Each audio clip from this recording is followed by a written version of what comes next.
Madalas ka bang mag-alala sa tuwing nade-delayed ang iyong menstruation? Lagi mo bang naiisip na baka buntis ka na? Hi guys, this is Lay M and welcome back to our channel. So in this video, pag-uusapan natin yung mga dahilan, yung mga posibleng dahilan kung bakit nade-delayed yung ating menstruation. So ano nga ba ang mga cause nito? So bakit nga ba nade-delay ang ating menstruation? Minsan nag-aalala ka lalo na kung single ka or wala ka pang asawa and then na-delayed ka, iniisip mo agad na ay buntis na ba ako, then nagpa-panic mode ka na.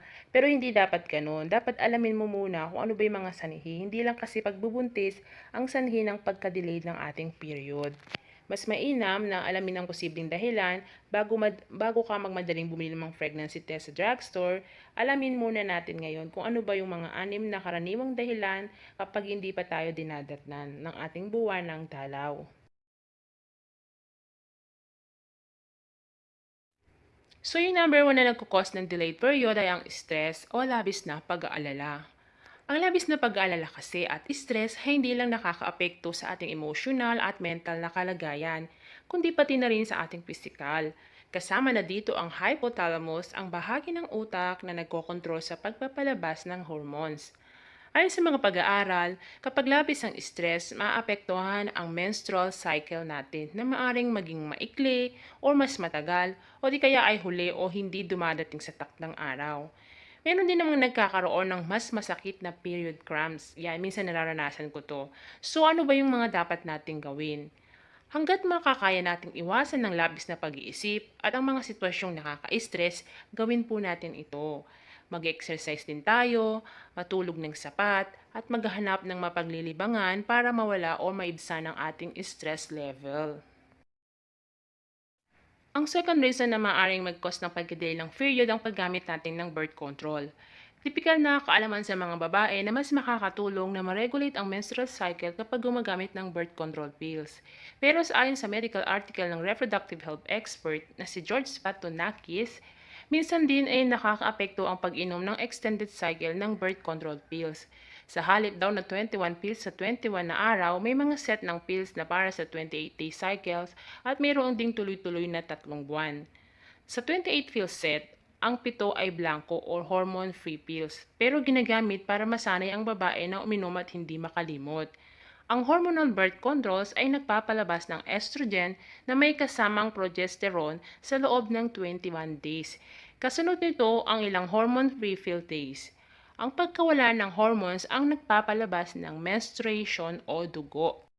So ang hormones na ito ay sanhi ng pagnipis ng lining ng uterus na minsan ay sobra ang nipis kahit hindi nagkakaroon ng pagdurugo o menstruation. Ito rin ang dahilan ng pagka-delay. Gayon din sa mga gumagamit ng injectable birth controls o di kaya ay patches, pati na rin ang intrauterine device o IUD. Kaya't kung ganito ang mga contraceptive na gamit mo, asahan na hindi magiging sakto ang dating ng buwan ng dalaw mo at minsan pa nga ay wala talaga sa isang buwan. So ano ba dapat ang gawin? Actually, wala namang panganib ang delay na dahil sa contraceptive. Pero payo pa rin ni Dr. Patunakis kung higit sa 2 buwan ka nang hindi dinadatnan, kahit pag gumagamit ka ng contraceptive, dapat na rin magpatingin ka sa OB-GYN para masiguro kung buntis ka nga o hindi. Hindi kasi 100% na epektibo ang lahat ng uri ng contraceptive. So, yung pangatlong dahilan ng ating pagka-delayed ang pagbabawas o pagdagdag ng timbang ng dahil sa diet. May mga sadyang nagbabawas ng timbang kahit nababago ang food intake o di kaya ay tahasang nag-exercise. Ang dalawang bagay na ito ay posibleng dahilan ng pagkahuli ng dating ng ating buwan ng dalaw. Kapag kasi naging underweight tayo o bumaba ang body fat ratio natin, naaapektuhan ng reproductive hormones level.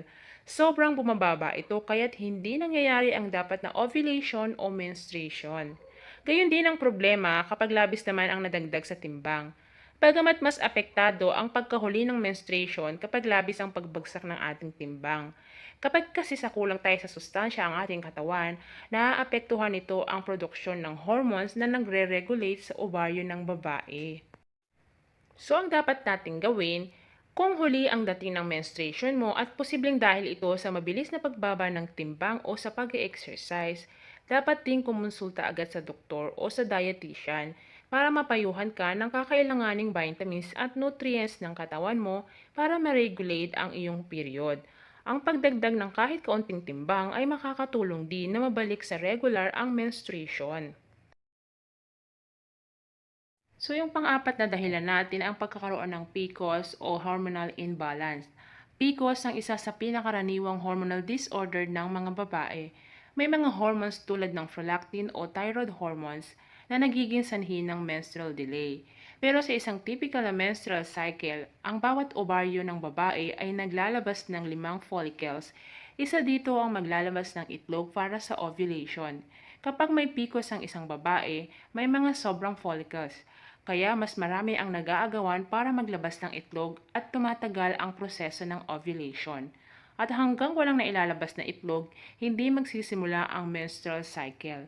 Kapag may abnormal na level ng hormones ang isang babae, nagiging sanhi din ito ng pagkakaroon niya ng maliliit na cyst sa ovaryo.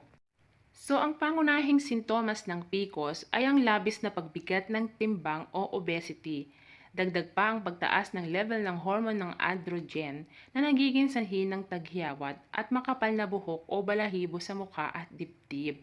Ang dapat mong gawin ay magpatingin ka agad sa doktor para matukoy kung PCOS o hormonal imbalance man o hindi ang problema. Nalalaman ito sa pamamagitan ng blood test.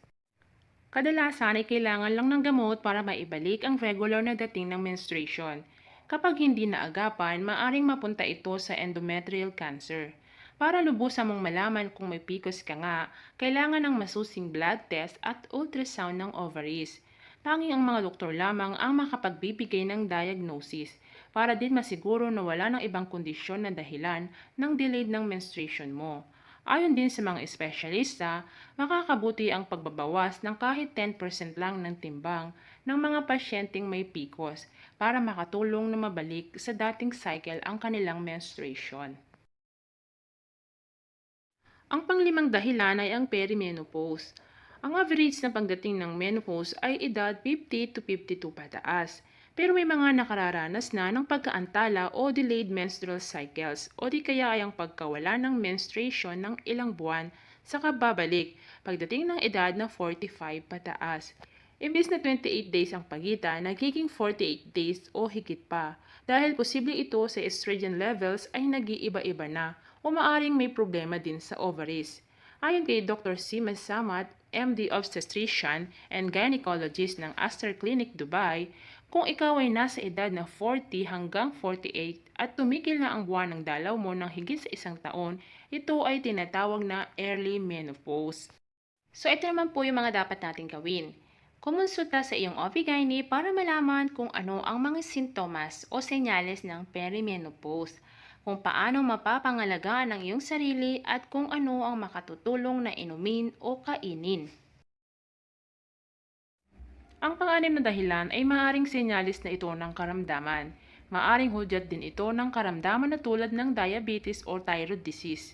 Ang mga babaeng may ganitong karamdaman ay nagkakaroon ng problema sa ovulation at nahuhuli ang menstruation. Sintomas din ito ng labis na pagdurugo na minsan na hindi pala menstruation at panghihina. Kapag may tumor, maaring makaranas ng sakit ng ulo, panlalabo ng paningin at may discharge mula sa dede. So, ang dapat mong gawin, kung may nakikita ka pang ibang sintomas na may kinalaman sa diabetes at thyroid disease, magpatingin ka agad sa doktor para matukoy kung ano talaga ang iyong problema. So, yan po yung ilan sa mga sintomas ng pagka-delay ng ating menstruation. Pero sa huli, hindi pa rin dapat iwaksi ang posibilidad ng pagbubuntis nga ang dahilan ng late menstruation. Kahit pa gumagamit ka ng mga contraceptive, maaari pa rin mabuntis. Maiaalis lamang ang suspetsya ng pagbubuntis kung na-examine ka na ng OB/GYN at negatibo ang pregnancy test. Sa lahat ng posibilidad, makakabuti kung ang isang babae ay maglilista ng petsa ng unang araw at huling araw ng kanyang menstruation para malaman ang sariling cycle.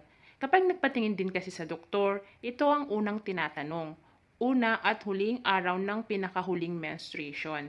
Kung may nararamdaman na din kakaiba, gawing regular ang check-up sa iyong OB/GYN, pati sa mga kinakailangang test tulad ng pap smear at kaalaman sa reproductive health at pangangalaga sa sarili ay makakatulong na makaiwas o maagapan ang anumang malubhang komplikasyon. So I hope may natutunan kayo mga darling. No? See you on my next video and thank you for watching.